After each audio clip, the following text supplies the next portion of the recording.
Today I'm going to do something I haven't done personally.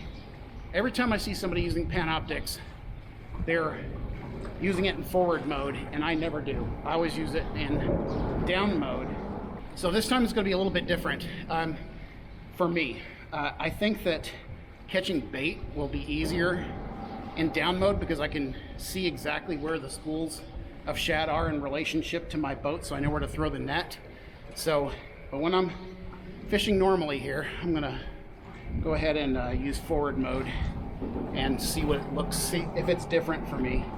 I can see a lot of fish on the fish finder, so we'll get some bait going and see what happens. Hey, check it. I'm sporting the Bimini top. First time. So, Hobie Bimini. You know, I'm in winds probably, I don't know, 5 to 8. It's not a sail. It's a little trick getting it on when you're in the boat because I couldn't have it up. I'm going to have to rig up a camera so you can see what a cast net looks like going over bait. You could see the bait coming up through the net, right through the mesh. But I did eventually find a school of larger shad, so I've got the bait tank back behind me here. If you can see it, it's right back there. I got the bait tank going with, I don't know, probably 40, 50 shad in there. I found that when I'm using Panoptix in forward mode and I turn the transducer, I'm basically pointing right at the school of shad that I'm going to throw at, right at the school of fish, and I can see the distance out away from me. So it kind of was a better cue where to throw the cast net. When you're in down mode, sometimes you get these weird echoes and you can almost see the net falling on two sides of the screen, and it might be reflecting off the kayak. Maybe the pole needs to be down in the water a little bit further, I'm not sure. But it's tricky. The tricky part with being in forward mode, though, is I think it's harder to spot my bait going down. I think I can spot it better when it's in down mode than in forward mode. So I think there's a trade-off either way. So I'm just putting a jig head with a shad, and I'm going to drop it down. See if I can follow it and point my transducer towards it. So I think I'm going to continue to use it in forward mode. I'm going to try to refine that a little bit. I can definitely see the advantage. This transducer can see a mile out. So I'm going to keep experimenting with it, and I'll update you guys.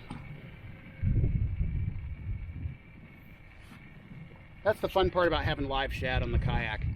It's a little bit expensive to get it set up, and it's heavy on the back, but you can just sit and do this kind of lazy fishing. Just drop shad out and let them do the work. So that's throwing the net for shad, but it's not bad. Got some shade. I'm heading out to a hump with a live well full of shad. I'm gonna drop the anchor down. Hope the awning keeps giving me some shade because this is nice, and this would be really great for those super hot days offshore when the weather just gets super hot, where it's just so calm you just can't stand it. Just a little bit of shade can make all the difference. So got a little bit of a pedal to get there, and when I get on the hump, I'll drop lines down and turn the camera back on. So I am the definition of lazy right now. I'm not really fishing hard, I'm just fishing. Put the anchor out. I put the 4 rods out with shad on. I've gotten a couple of bites. I've got Panoptix going, and I've got some fish moving underneath me. I don't know what they are. They look like they could be white bass. The bites haven't been aggressive. They just kind of pulled it down, almost like a catfish. In fact, I'm getting bit on this rod right now. They're just killing the shad. So it's probably an exercise in futility. I may not catch anything, but right now I don't care. I've got the canopy up. I've got a little bit of shade.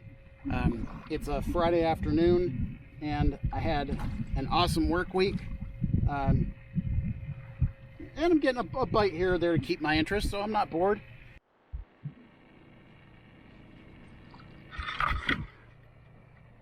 All right, got a big catfish. Oh, did he come off? He did. Oh, I had a monster catfish on this line. Yep, I see him swimming away. He was wrapped up in the anchor line and my other lines too. Yeah, he's gone. Yeah, I wanted to share this with you guys. So You see that on the fish finder right there? It's in about 40 feet of water. I'm on Lake Tawakoni. Those are all catfish. Oh, it looks like we got a, oh, we had one. All right. I've got a live shad on right here, so, excuse me, it's hard to do this at the same time. You can see my bait falling right there.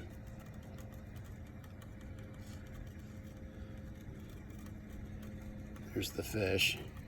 Big school of them too.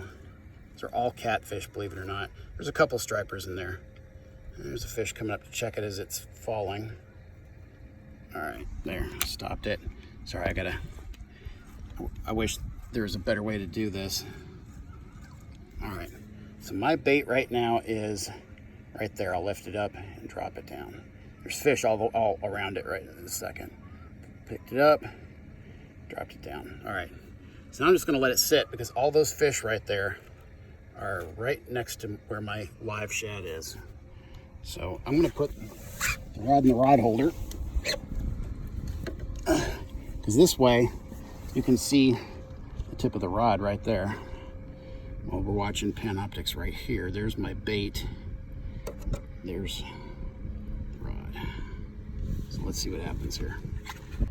Yeah, there's fish all around the shad right now.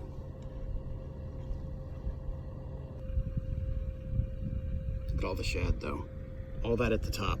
That's all bait. All of that. Big swarms of shad. And then there's all these fish down here on the bottom.